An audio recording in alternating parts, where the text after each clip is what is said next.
Silver should have went up today, but instead it fell. What a crazy, bizarre world we live in, but I will make some sense out of it as we explore.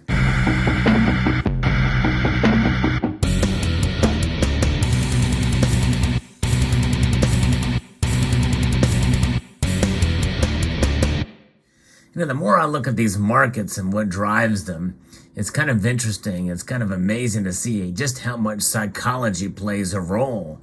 You can get a lot of bad news, and a little blip of good news in that bad news can send the metals prices going one direction or another. There's a couple different reasons why the markets did what they did today. I'm going to talk a little bit about it here. First, we're going to reference an article here from Kitco. But before we get into that, let me tell you a little bit about what the stock market is doing right now. The stock market is down fairly dramatically. Over 1.8% drop for the Dow Jones Industrial Average, down over 600 points to 33,296. The NASDAQ is down almost 1.25%, down 138 points to 10,958. The S&P 500 is down 62 points, down over 1.5% to 3,928. The dollar index is actually, wait for it, flat. That's right, it is flat. No movement at all on the dollar index. So why the heck is silver down almost 50 cents on the day? I'm going to talk about it. If you could press that thumbs up button down below, it really helps the metrics of the channel, and it helps the algorithm as well too, as your comments do. And I'm very curious to see what your thoughts are on this. But so the stock market's down, and silver is down. Gold, by the way, is down marginally, but not by a whole lot. But nonetheless, it is somewhat unusual to see both the stock market and precious metals fall at the same time. It doesn't happen too often, but we've seen it happen more and more in recent months and weeks here. Also, very unusual for the metals to move in spite of or with no movement of the dollar index. So that's kind of interesting and a little bit strange as well too. But silver is down 1.44% right now. Actually, it's recovered a little bit of its loss, though. It's down 35 cents as I record this video now, barely hanging on to $24. But still, for the dollar index not to budge and for it to be down 35 cents is pretty strange.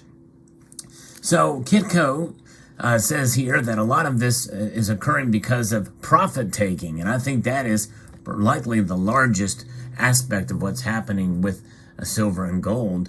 They have been up in recent days and weeks, we know, and so this is kind of a consolidation period. Gold and silver prices were weaker at midday, and of course the end of the day is amongst us right now. The end of the trading day is mere moments away, but they're pressured by profit taking from the shorter term futures traders and by a rebound in the US dollar index, which that was earlier, but now the US dollar index is flat.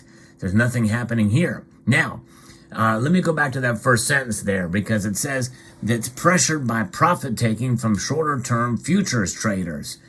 That could be buzzwords and code words for many of you out there who believe in price suppression of silver, especially gold being down only by a third of a percentage point.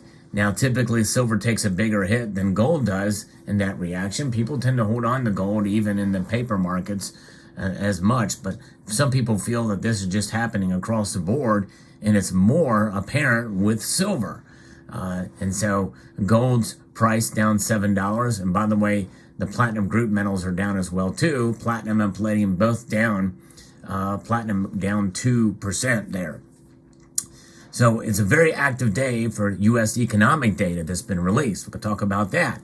Highlights being a producer price index for January that came in tamer than expected at up 6.2% year on year. Remember, it wasn't that long ago when we saw it over 11%. This is good news. That was down from the revised 7.3% rise in the November report and well below the 11.7% rise in the March PPI report, as I just referenced. Meantime, U.S. retail sales cooled in December at down 1.1% year on year.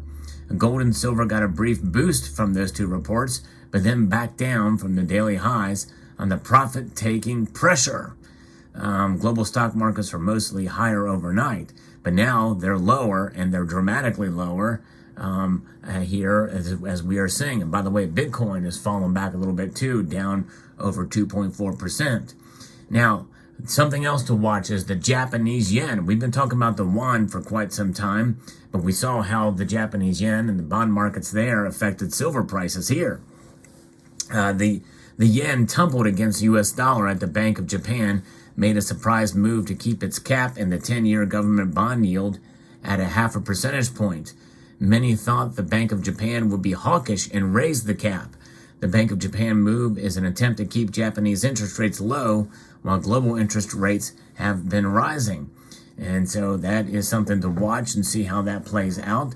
You know, Japan tends to be a market of savers. And whenever that is kind of rocked, then, you know, the yen is part of the breadbasket of currencies that the IMF measures. You know, that could have an effect on a lot of different things, including silver, as we saw that one time when it went up. Shoot, that one day it was like, I don't know if it was 4%, almost 5% rise. It's crazy. Now, the Eurozone Consumer Price Index for December came up at 9.2% year on year, which was in line with the market expectations. So we've seen this now happen with the U.S. dollar index kind of leveling out here and producer price index being lower here is good news. It means we may be heading back towards some normalcy. But then keep in mind, though, what do we have on the tail end of this? This very well could be short-lived. Very well could be, especially with the announced layoffs of about 18,000 jobs over the course of some time from Amazon. It'd be the largest layoff that they've ever done. And in other areas where there's people are spending less now.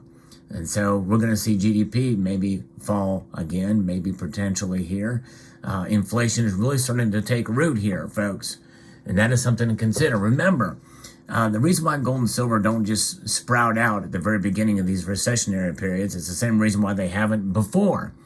They always come in at the back end, at the tail end of these recessionary periods, because it takes a while for recession really to hurt and for people to really feel that pain, or for economic data to show that pain. Really, that's the thing. People feel the pain immediately, but when they're spending, when Americans and people in general who are under the inflation situation, when they are restricted by higher prices, that means they're going to buy only the necessities, and they're going to buy extras of the necessities in preparation for higher interest or inflation to come down the pike.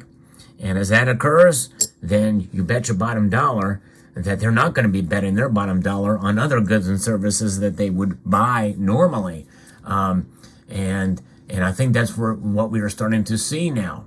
And couple that with the two massive spending bills that have been passed for the past 6 months, then you have a recipe for a Federal Reserve that is trying to stave off and tamper and restrict monetary supply with a mandate from the federal government through Congress to increase spending. That's a recipe for stagflation, and especially when you have the government fighting against the big bank trying to pull it back. Now, again, the problem with the Federal Reserve is that they injected all this money, and they're a part of the problem for sure. But in reality, when it all boils down to, even though the Federal Reserve is a private institution, it's really a misnomer, because who appoints the governors for these banks? Politicians do. And the president appoints the Fed chair. That doesn't happen in any other kind of entity. Though it's a private institution, it's really a government bank. It is the central bank. And so it can only do so much. They have to answer to Congress. And so I really consider it a public bank. I think I laugh every time I hear that term when people say it's a private institution. For all intents and purposes, it's a public institution. It's a public bank. So there it is. So that's what's going on with silver today.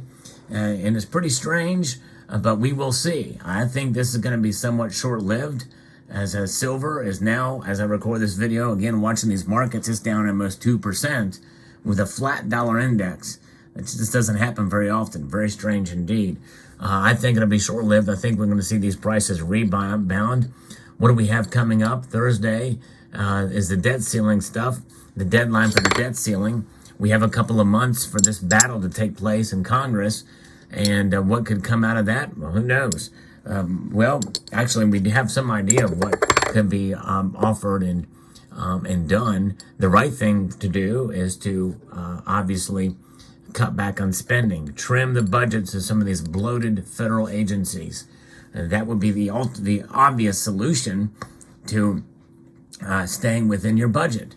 There's no need to raise the debt ceiling. It's been done way too many times between administrations, both Republican and Democrat. There you have it. So let me know what your thoughts are on the silver markets for today and about silver doing its weird and wacky wackadoodle thing. And post your comments in the comment section below, because that's the only place to post comments is in a comment section. There's no other place to put comments that I know of. Unless if you know of any other place to put comments, let me know.